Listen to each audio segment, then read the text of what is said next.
Under the Radar, bringing movies and people together, one frame at a time.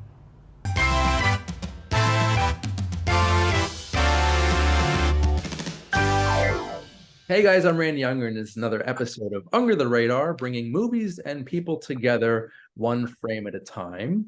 And as always, I have a wonderful power couple with me tonight. Welcome back to the show, Rachel Kolb. Great to be here. And Eric Godfrey. Hello, sir. Hello. Good to see you guys. It's been a while, but we're back in style. And had to quote Alvin and the Chipmunks.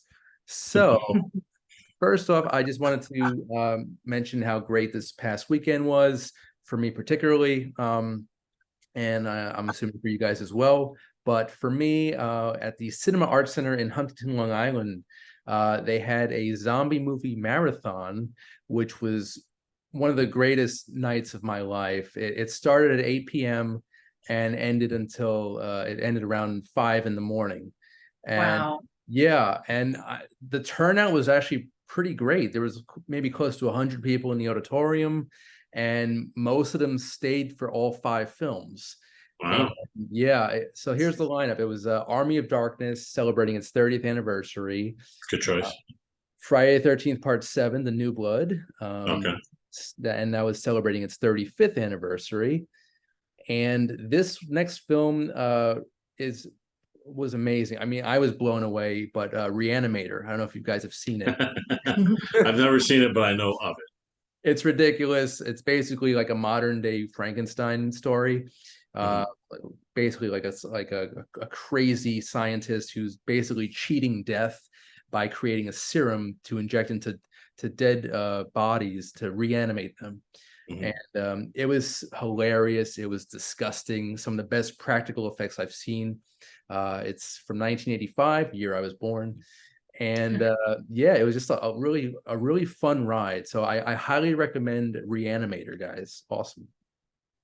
And then the last 2 films were Night of the Living Dead from 1990, directed by Tom Savini. Fantastic. I remember seeing it on cable when I was a little kid, and it freaked me out then. And it definitely holds up now. And Tony Todd stars in it, and it's just fantastic. And yeah. Rounding out things was The Gates of Hell, which was I wasn't really familiar with this zombie film, but it kind of closed things out nicely. I did doze off towards that one, but again, it was close to 5 in the morning. But I can imagine. Yeah. But enough about zombies. By the way, it was at the Cinema Arts Center in Huntington, Long Island. I saw 2 good friends there, CJ Oakland and Matt Roran. Matt actually works at the theater, so it was really cool seeing him. And everybody in attendance got a free poster at the end of it, so that was really cool. They do this part of their retro picture show, which is basically a movie marathon that they do once a year. So I am definitely going to be back in 1 year's time. So, and I hope to see you guys there too. I think you'd enjoy it. Yeah, Sounds pretty amazing.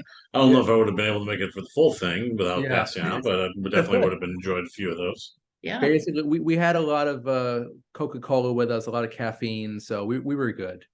Do they have any other really cool events coming up here in the next few weeks? That's a great question. Maybe I could throw up a link to the Cinema Arts Center on this video.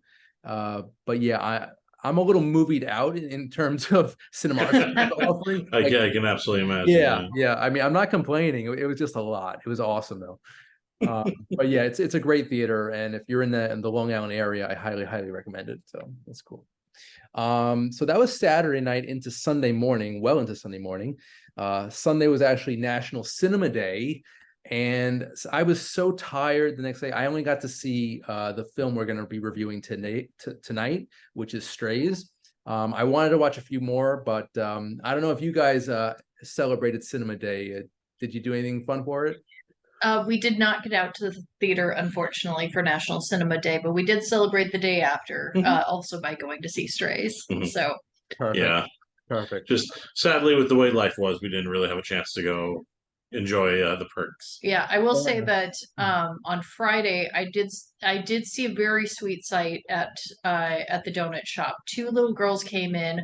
I believe it was with their aunt, and they were all going to see the Barbie movie, and they were decked out from head to toe in pink and so excited, so very excited. Oh, and yeah, I posted this on social media, but Barbie has now officially become the highest grossing Warner Brothers picture of all time.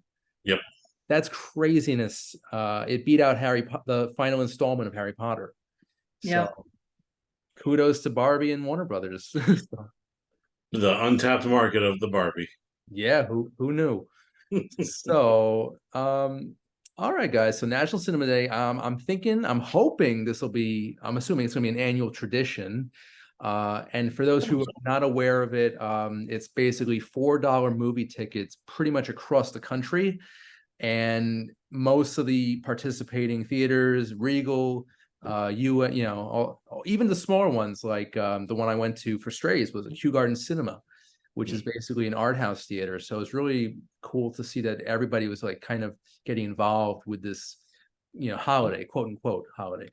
But $4 movies, you can't go wrong with that. And hopefully they'll do more promotions like this. It's really cool. Mm-hmm.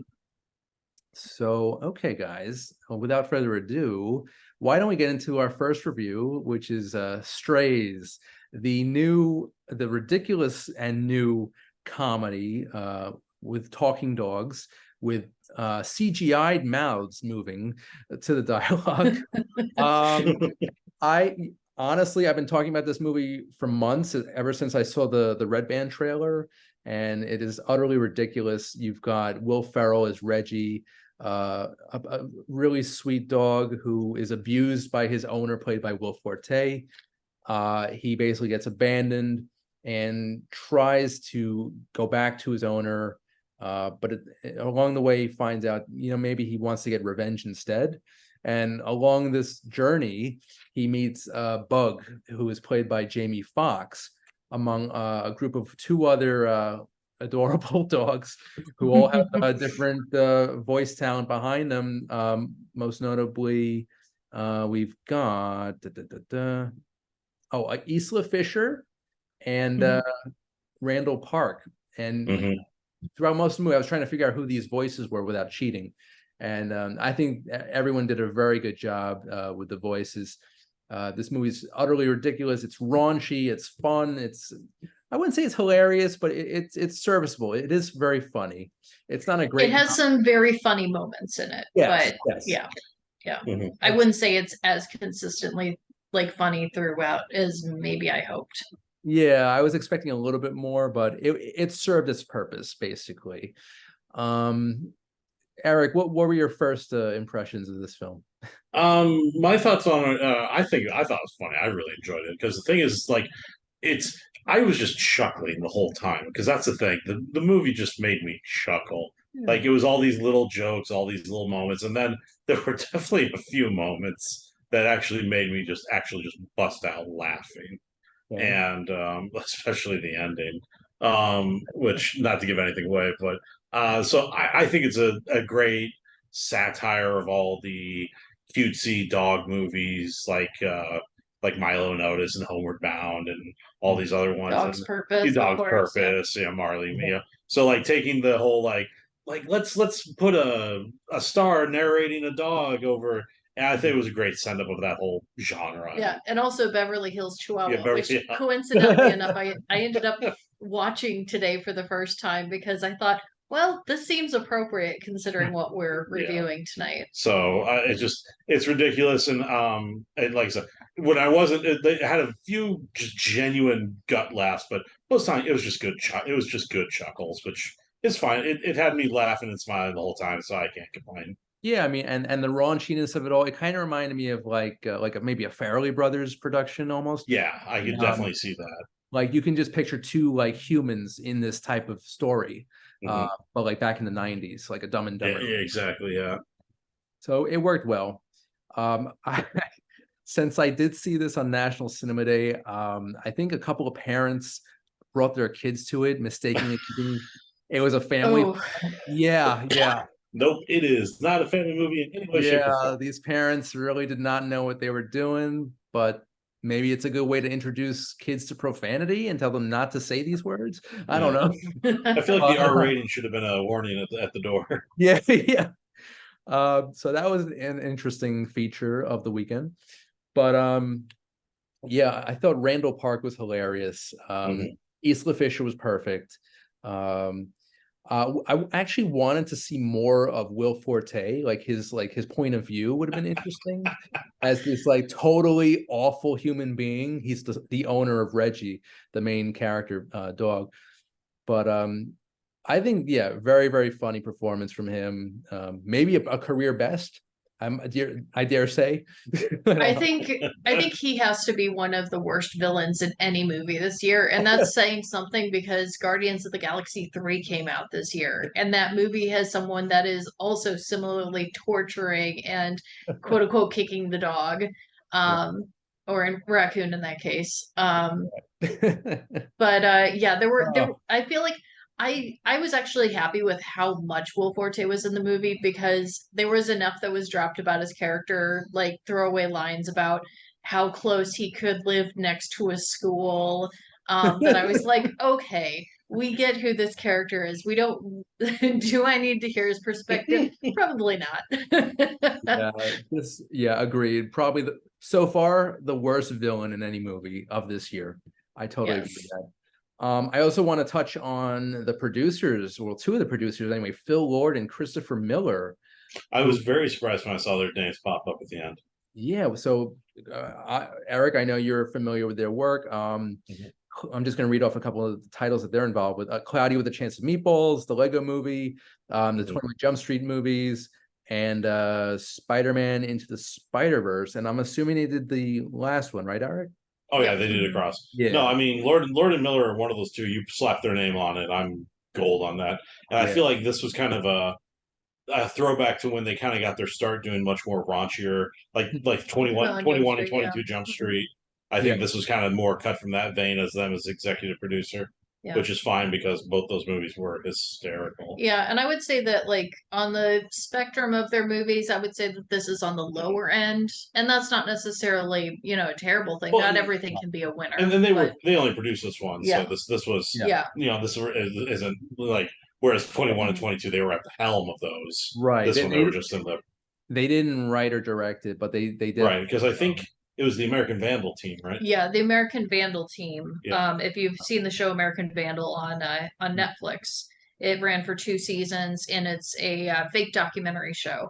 The first season follows a school controversy about someone who's drawing dicks around the school, Who drew the and then the dicks? sequel is about The brownout, the brownout, which is which a very bad case of food poisoning. considering how much Strays is obsessed with poop jokes, the brownout of season 2 of American Vandal kind of makes sense with that with their writing style. I have to see this. This is a series or a It's movie? on Netflix. Yeah, it's they're extraordinarily criminally underrated, funny mockumentaries on Netflix. Yeah, I was very sad that we're not getting they got canceled after the second season, but Okay. American Vandal season 1 and 2 are fantastic. Yeah, Noted. I was gonna say, and the director is also known for Barb and Star Go to Vista Del Mar, which was one of my Mhm. favorite comedies of Mhm. last year, Yeah, that was cute.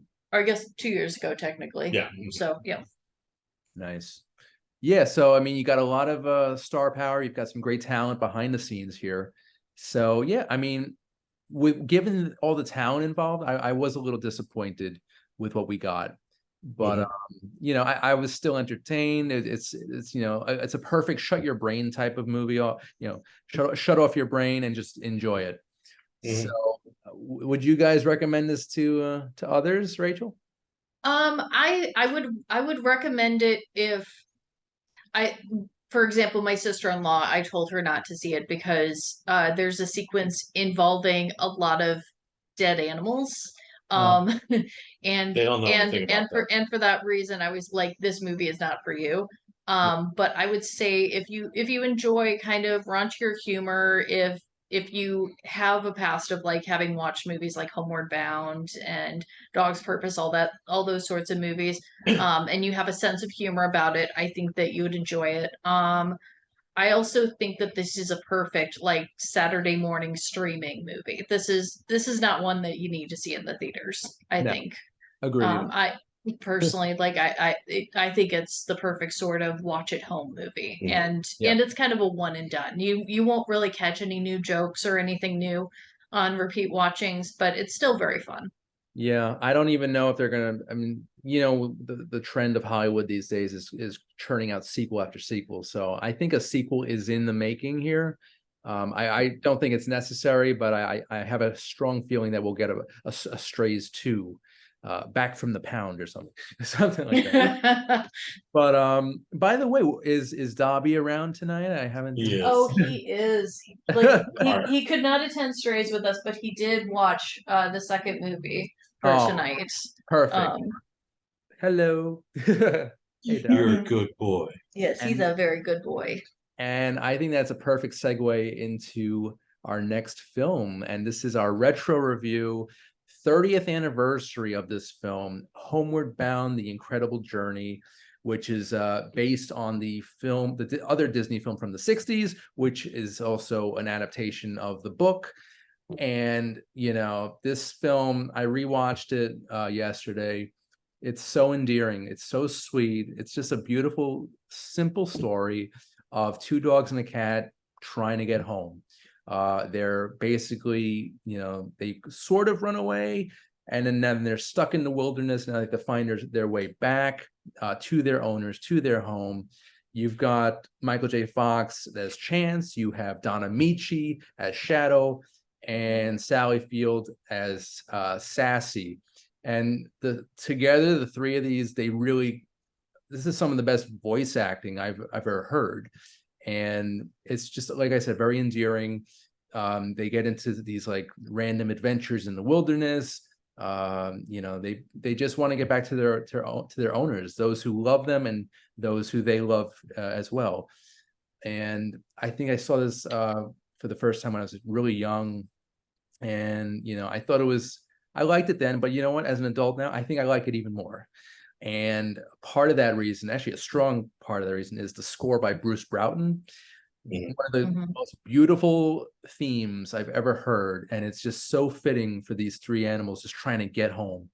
But guys, what was it like for you seeing this film then and now seeing it as an adult? Let's see. It definitely feels like a movie of its time as far as some of the dialogue and some of the jokes. But that's not a bad thing. That just it is what it is. It is very competently made. It is beautifully shot. As you said, the music is also very well done. I mean, it is, and if you've ever had a dog or if you've ever had the fear of, losing a pet or whatever, it really is very affecting. Um, and as you mentioned, the voice acting in this is also excellent. Particularly the character of Shadow is Yeah, yeah. very affecting, and Michael J. Fox, like he plays a similar character as Jamie Foxx plays in Strays. Right.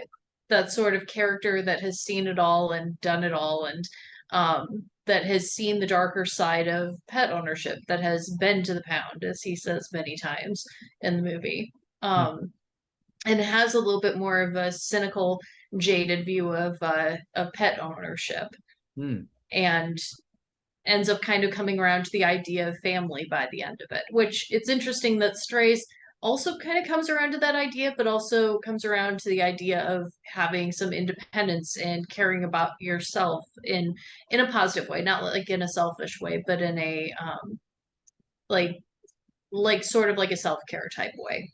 Okay. Um, good commentary there. And yeah, Michael J. Fox, I think he stole the show. He was hilarious.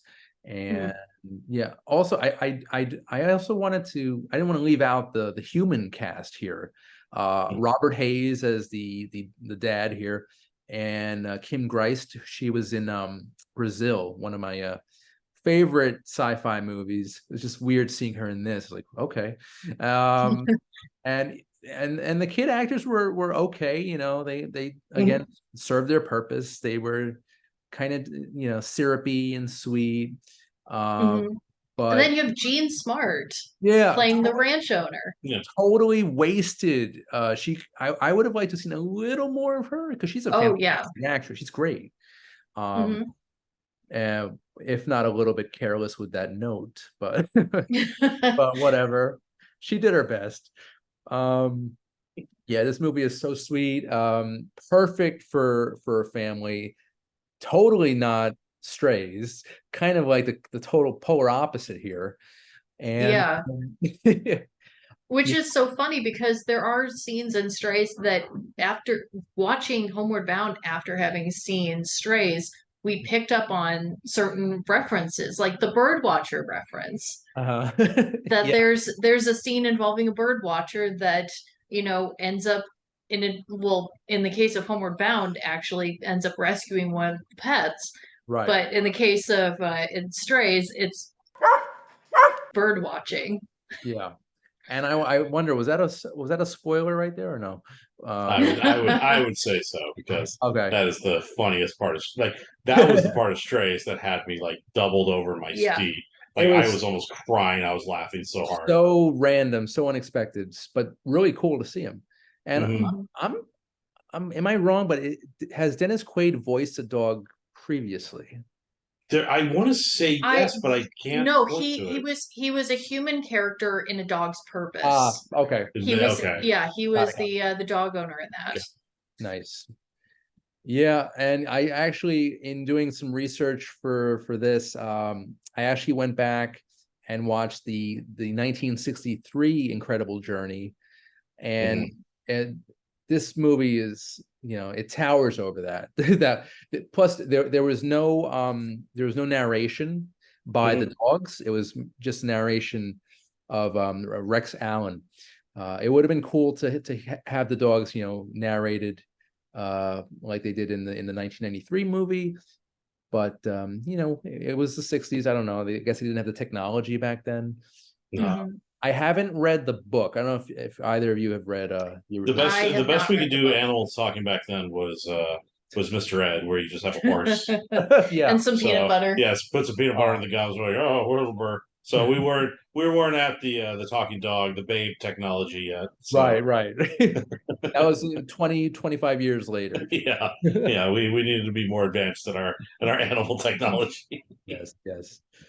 But this movie, I can't get I can't get over how good it is. It's so sweet. Yeah, but at the same time, it was not nice reliving childhood trauma, because anyone who has seen Homeward Bound, especially at a young age, when Shadow goes into the pit at the end, that is just like you can just feel the childhood trauma creeping back in. It's like, oh, that's right, I cried a lot over this movie. Yes, when however, I was young. At least you can know that it does have a happy ending. Oh yeah, but it still doesn't. It's like me, like 10-year-old me, like no, Shadow, no. Well, I'll tell you, watching it yesterday, I did get a little teary at the end, mostly because of the music and just the pets getting reunited. I mean, that was just so beautifully done. Oh yeah, no, the ending is absolutely just like rips the emotion right out of you. And I know you're right about that score, and I know that score was reused in like a dozen trailers. Oh yeah. Like I know, like because like you said, it's just so iconic, and it's like the fact that he just brought that much. It's kind of one of those movies like Dragonheart that it's like they're like, this is a really amazing score. We gotta use this. Here's this good movie, but here's this legendary score on top of it.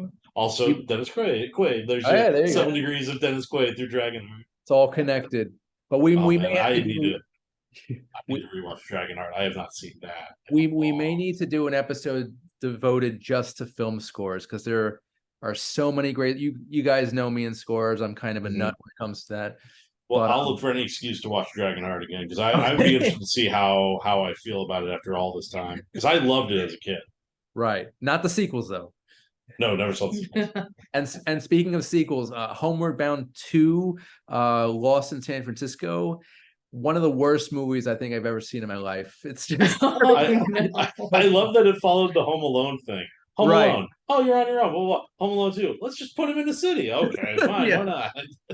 It's the same exact plot, just in a different setting. And did Donald Trump show up and be like, "Hey, Doug, over there.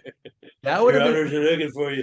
That would have made it better. Like at least it would have a laugh. Shadow, no, get out of the pit. Did you guys see the sequel? No, I saw I it. never I saw saw the it sequel. back when I was younger. I remember seeing Yeah. it, but I do not remember anything in it aside from I think they give a romantic interest to one of the pets. Is that I'd right? absolutely believe And it. yeah, Chance has a romantic interest.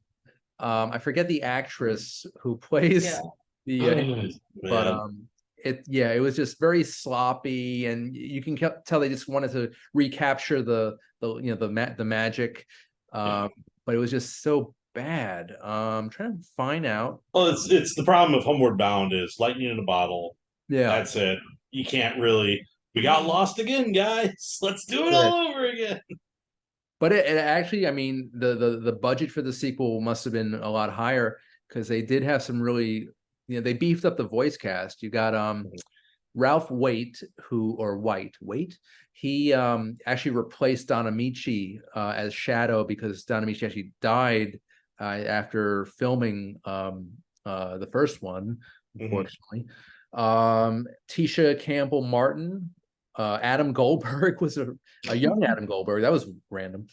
Carla Gugino was the love interest of Okay. Chance. All right. Okay. Yeah. And Good choice. also Sinbad and Stephen Tobolowsky were in it. So Because very Stephen random. Tobolowsky will.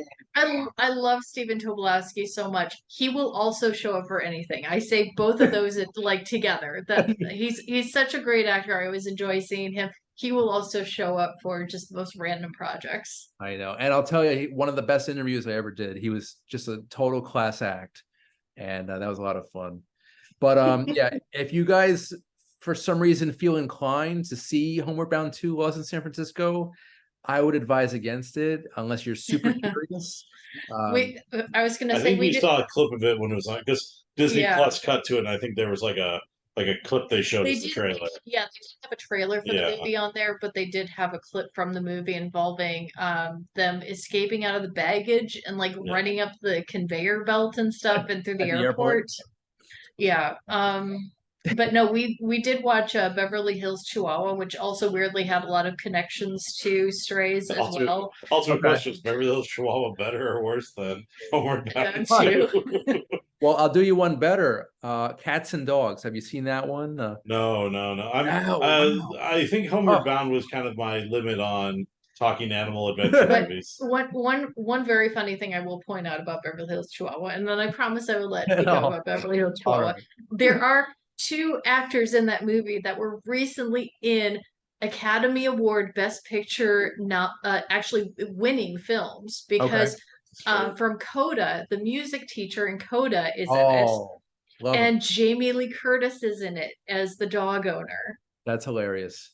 All right, I'm gonna check that out. And there was like a sequel or 2, right? There's like 400 sequels. I think there were several sequels. I think those Chihuahuas never stopped talking. Yeah. Oh, man, yeah. I don't think I'll be watching those movies anytime soon, but thank you for the tip. So guys, we just have a couple minutes left, and oh, by the way, Homeward Bound 1 and 2 are now streaming on Disney Plus. So if anyone out there is curious, go check them out. Definitely see the first one if you haven't already, or just see it again because it's that good. Now celebrating its 30th anniversary. So guys, with just a couple minutes left, I just want to mention real quick that this weekend, September 1st through the 3rd, is Trauma Dance, which is basically a film festival and celebration of all things trauma. The independent film company that's most widely known for The Toxic Avenger and its many sequels, as well as the Toxic Crusaders cartoon show from the 90s. But they're doing this film festival this weekend at the Beauty Bar in New York City, September 1st to the 3rd, with I believe there's at least one world premiere of a film there. And yeah, just a bunch of other fun shorts and stuff like that. And since it is trauma, it is guaranteed to get a little weird. I don't know if you guys are into trauma at all, or I'm familiar with a lot of the earlier stuff, especially Toxic Avenger and well, I mean, the fact that it launched, like, it's funny that how much it's launched the career of James Gunn. Came Right. out Yeah. of trauma. That's right. Yeah. That's right. But yeah, I love the Toxic Avenger, the Crusaders, awesome toy line, I must say. Mhm. And actually, I was an extra in a Troma film, Bring On the Damned. And I'm not sure if that's going to premiere at this particular festival. We'll see. But yeah, Troma Dance this weekend, guys. Check it out in New York City. Eric, I already know the answer from you regarding plugs, but I'm still going to I ask. will pass it. I will pass it to Okay. Rachel. All right. So we have a new menu this upcoming month, kind of kicking off some of our fall flavors at the Law of Donut Engineering in Jersey City Heights. You can check out our menu and see some of our donuts, past and present and future, on the Instagram at the Lodge Donuts. You can also find Dobby, our sweet boy, our sweet dog, at Dobby the House Doggo on Instagram. Nice. What a sweet boy he is. He ain't no straight. My dear nephew. And as for more plugs on my end here, if you want to catch new episodes of Under the Radar on Manhattan Neighborhood Network, tune in Mondays at 11 a.m. Eastern, also 8 a.m. Pacific. Also, feel free to subscribe to the Under the Radar YouTube channel and share it with your friends and family. So, guys, Rachel and Eric, thank you again. You know, you guys are always welcome. You're the best. And I want to thank everyone watching and listening at home. I'm Randy Younger. This has been Under the Radar. We'll see you next time. Take care. Under the Radar is brought to you by Magnitude Jewelry. Add a 2 to match your attitude. Patent pending, interchange genuine gemstone and crystal EMF protection jewelry. For more information, please visit magnitudejewelry.com/gemgirl or call 718-268-6634.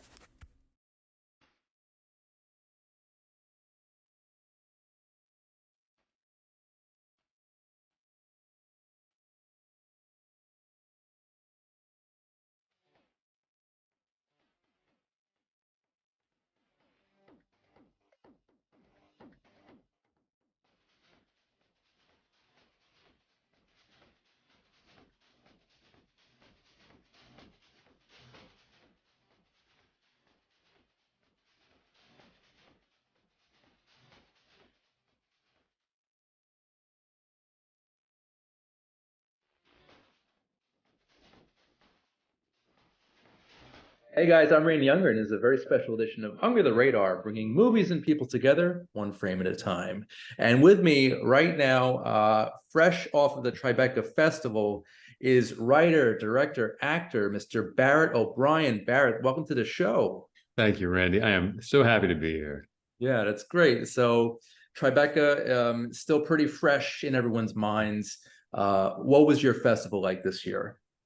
Great question. It was a total and complete thrill. Being part of Tribeca has always kind of been a dream for me.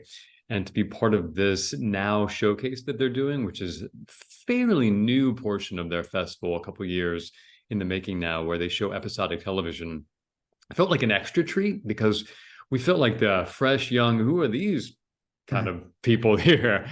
So I get to meet all these other TV makers from around the country and some from around the world. And it was just a thrilling 2 weeks. I was in New York for 2 weeks and saw a lot of great stuff and was able to share my stuff. And yeah, thrilling is the word I come back to.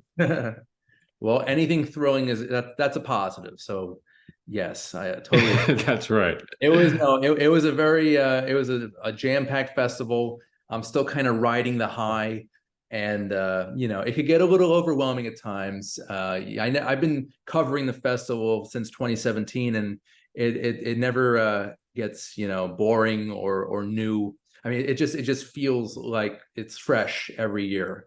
And yeah, the overwhelming thing is interesting. I remember one evening, you have to make choices. So there was an evening that I had an opportunity to go see David Fincher give a talk, nice. Or see Downtown Owl, directed by Hamish Linklater. And I had this choice to make. I mean, either of those things are thrilling events in themselves, and I had to make the choice between those two things, and that is kind of overwhelming.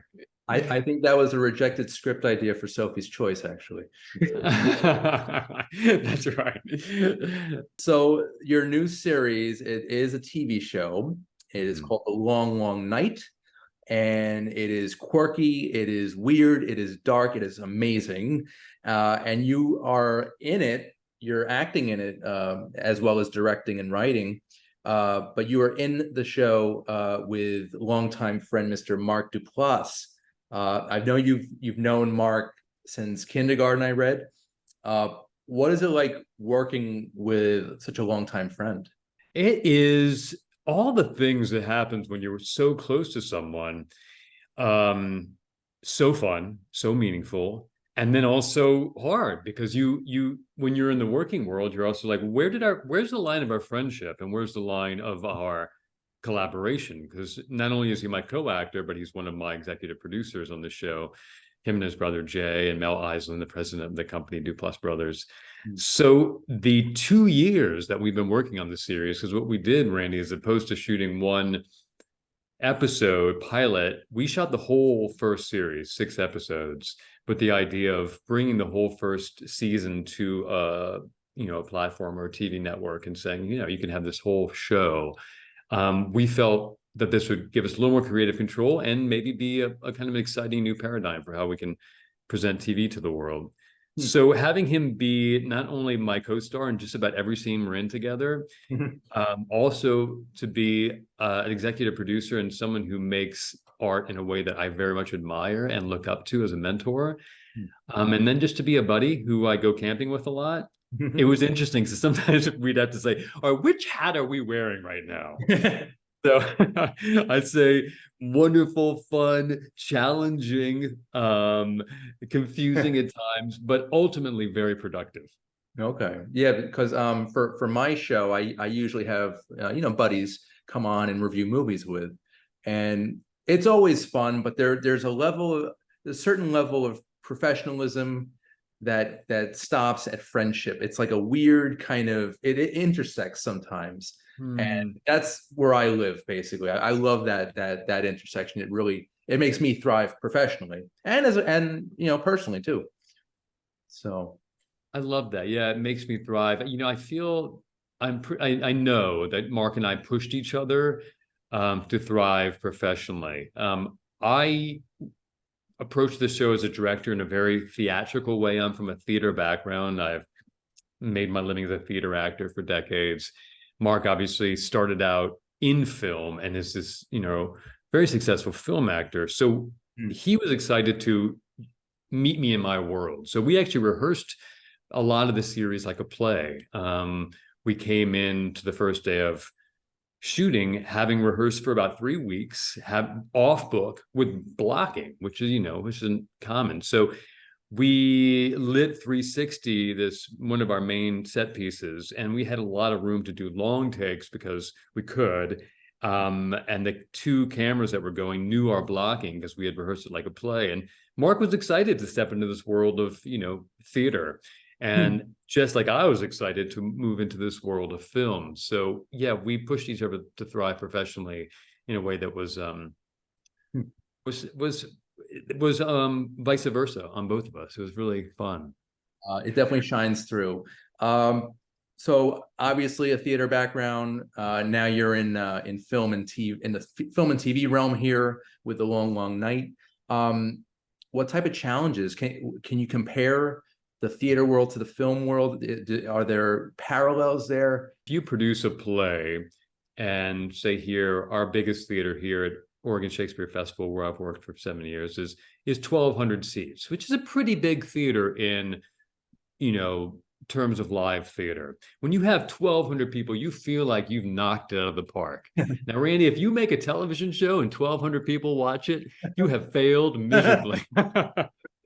So the bar is the stakes become higher. Interestingly, on our particular show, the budget isn't that much different than maybe a season at a regional theater, So with the same amount of resources, we are working to bring our story to a much larger audience. So it becomes just it becomes a little more of a quest. And like some of your adjectives you used, our show is quirky and dark, and it's also quite intimate and small. There's 4 actors in the whole first season. So you're bringing a product to a market that maybe you made not knowing where it's gonna land. Pretty rare do you rehearse a play not knowing where you're going to open it, because you rehearse for 3 to 6 weeks and you're aiming towards opening night. So to produce a television show and not know where that opening night was going to be had a certain sense of danger about it. Yeah.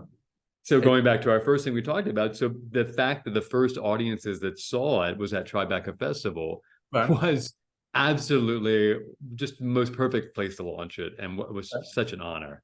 That's awesome. Yeah, I mean, it's obviously a gamble, but I think the stakes are definitely in your favor, because the acting is spot on. The story's great, and it just has this really indie feel about it that is very, very charming and easily accessible. So I was curious, how did the story come about?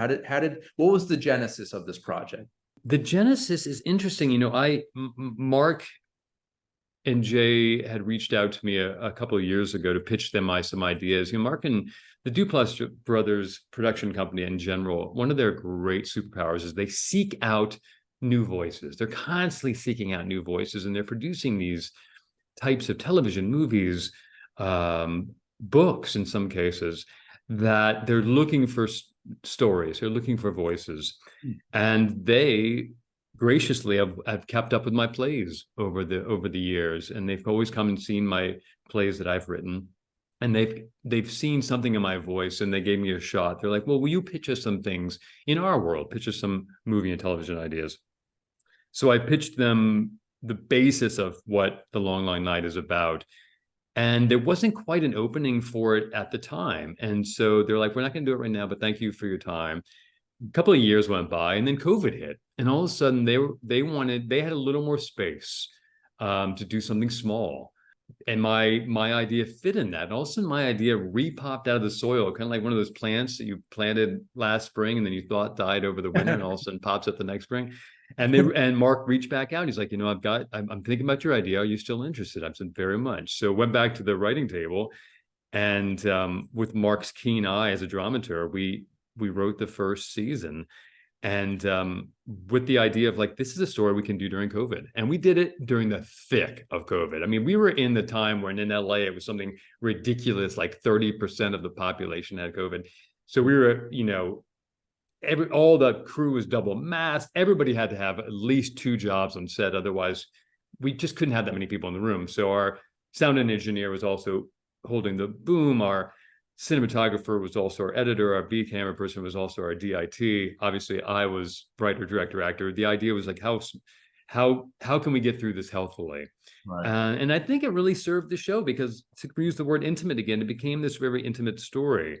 And the genesis of putting that seed in the soil was Mark and I wanting to get in the room and act together and tell a story about what does it mean to be seeking purpose in 2023. When we have 8 billion people on the planet, what is the best possible purpose, highest mission of in this case, American male? What can we do to contribute? What's our best thing? And that's all these 2 lead characters are asking. What can we do to help?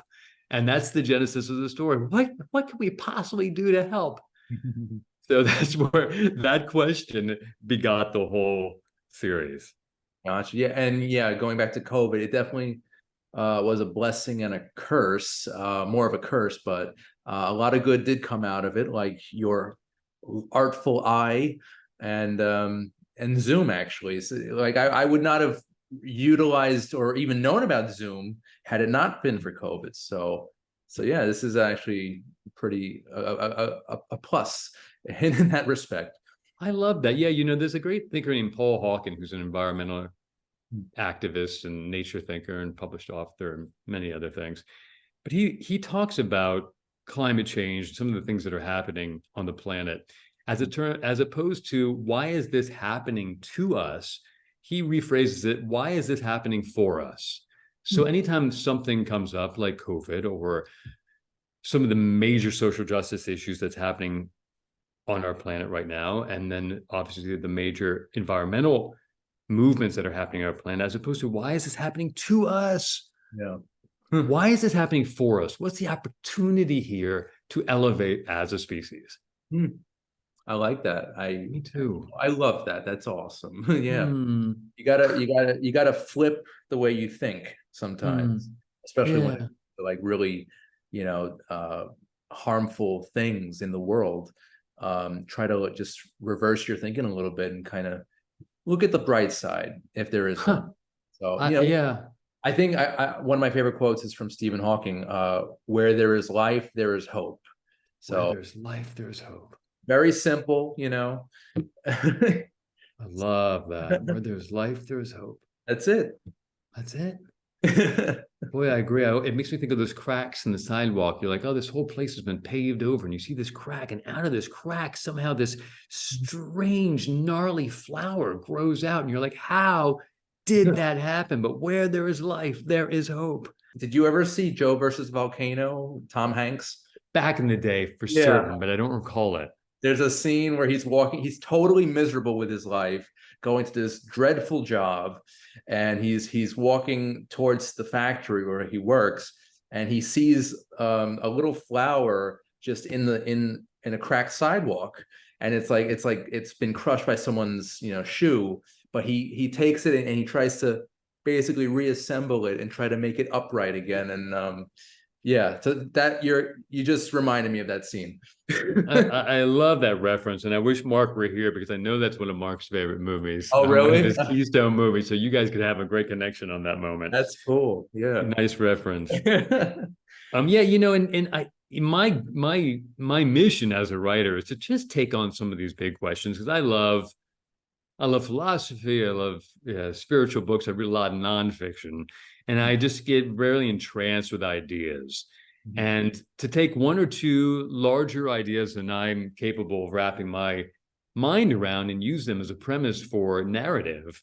And then also the type of things I like to write things that are I find funny, and they have a certain momentum to them. So they're thrilling and they're funny, and they make us laugh and maybe wake us up a little bit.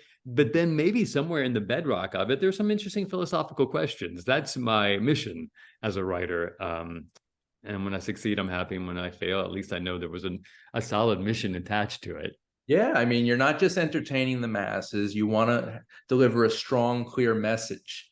You want your work to mean something. And I get it. It's cool. Thanks. Yeah. And speaking of messages, what do you hope audiences take away from The Long, Long Night?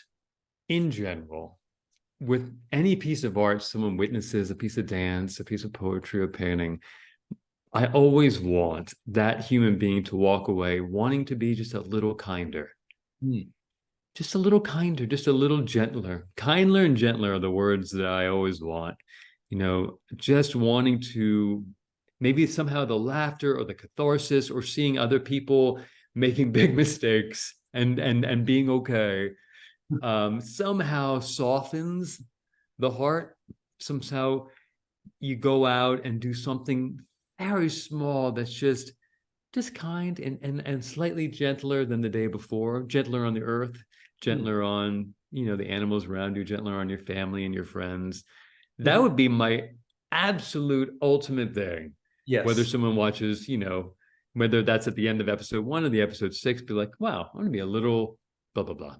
So, I think it's a good lesson for friendships all over the world. Like, these guys, they are struggling. They're going through something very, very odd and very dark. I'm going back to that term. But in the end, they're fighting through it, because they've been friends like you and Mark for so long. They're fighting through it, and I guess they're looking at the bigger picture, which is their friendship. That's a bond that just cannot be broken. So it definitely comes through very clearly with this work.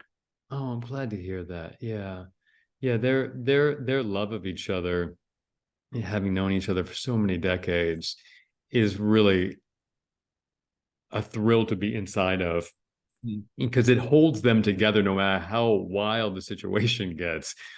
But their deep, deep love for one another, and their commitment to watering that love is an inspiration to me, and it's one of the reasons I love getting to play Carol, because the character I play, Carol, there's an almost childlike innocence about him where I think he actually leads with his heart, whereas Barret, I do have a little more rationale and reason. I lead a little more with my head, have a little more of myself guarded. Carol has this open-heartedness, that almost is a little too open for the world. You're like, this guy's gonna get some bad's gonna happen. You gotta put some armor on, man. But getting to be him for me is a real pleasure. I like being inside of someone that hopeful, even though his hope can lead him down some pretty not so great ideas. True. But he means well, and I think that's what counts. I feel so, yeah.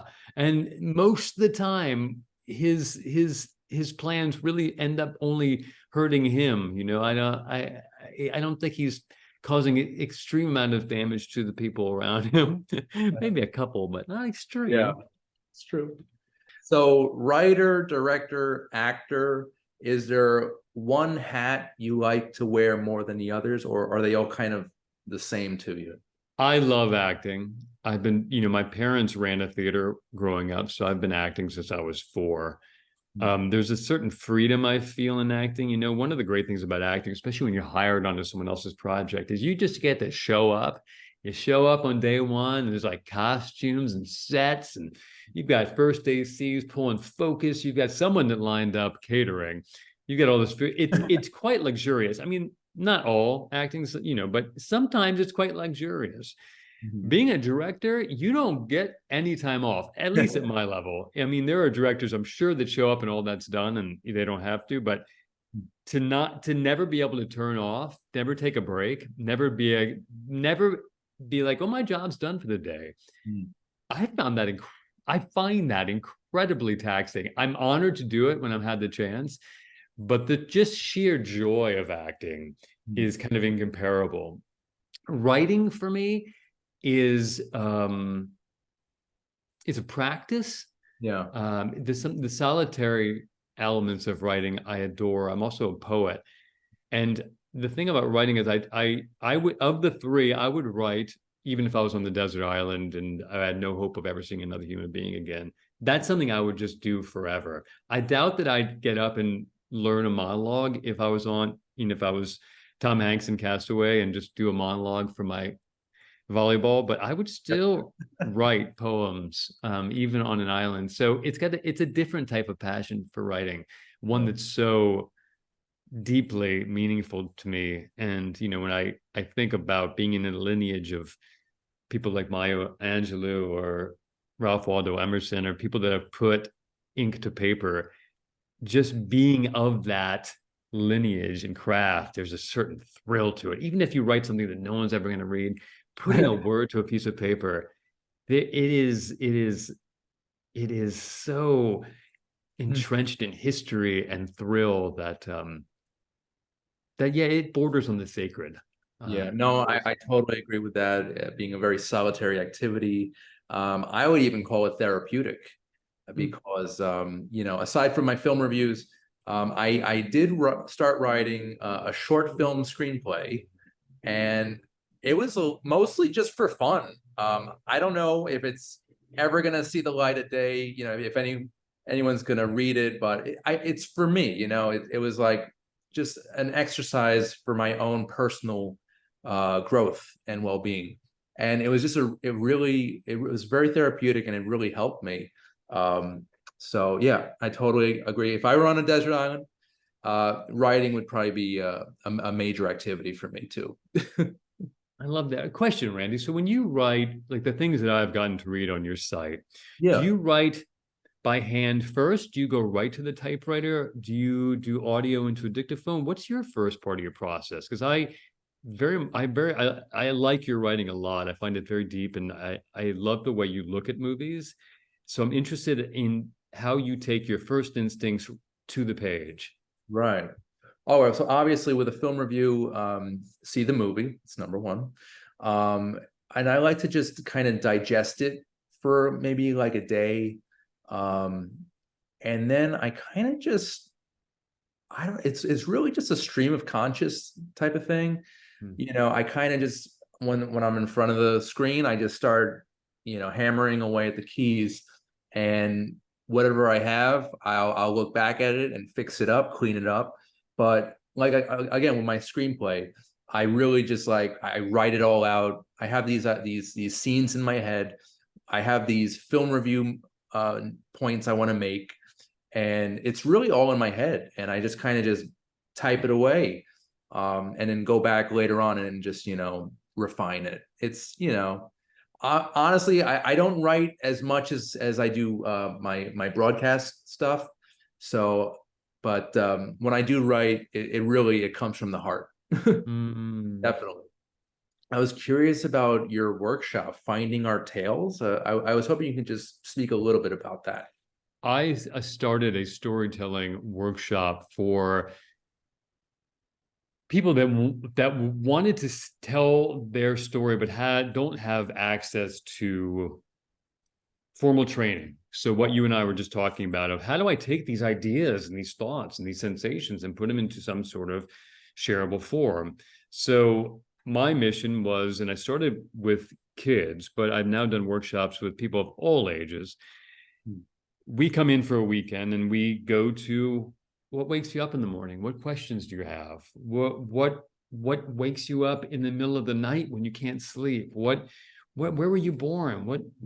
What's your definition? Who are you? You know, these loose questions. We play a lot of games, and within the course of a week, slowly a piece of theater arises out of human beings, and usually they're solo shows, and they get an opportunity to write this piece of theater. Now, they don't perform their own pieces of theater. Then they cast someone throughout the workshop to do their piece back to them. So they get, within this period of time, the begetting of questions, what we were talking about earlier with, like, what's the bedrock philosophical question of this piece? You know, a really safe container to take those ideas and put them into almost like a cookie cut form, right? A little bit of a refining process, and then the pleasure of sitting in the back row and watching an actor give your piece back to you.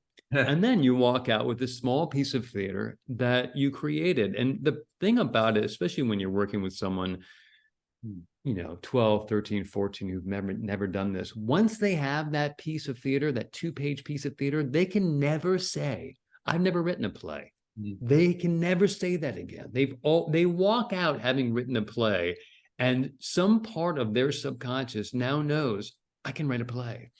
So that's what Finding Our Tales is. And I've had the privilege and honor of teaching it at universities, teaching it at theaters, teaching it at Can't Make a Dream, doing it at private retreats. And I think it's part of me, I feel is very important. If I'm going to ask anybody to listen to my stories for Long, Long Night or some of my plays, I really want to be also watering other people's stories, especially stories of people who haven't traditionally in our society had a chance to tell stories, disenfranchised populations, students whose schools have cut their arts program because of funding, because it's usually one of the first things to go. So when I was living in Brooklyn, I could go into these middle schools and teach after school. They're very excited when you say, I'll come in and do this free program. For any students that are interested in being writers or poets or actors or directors.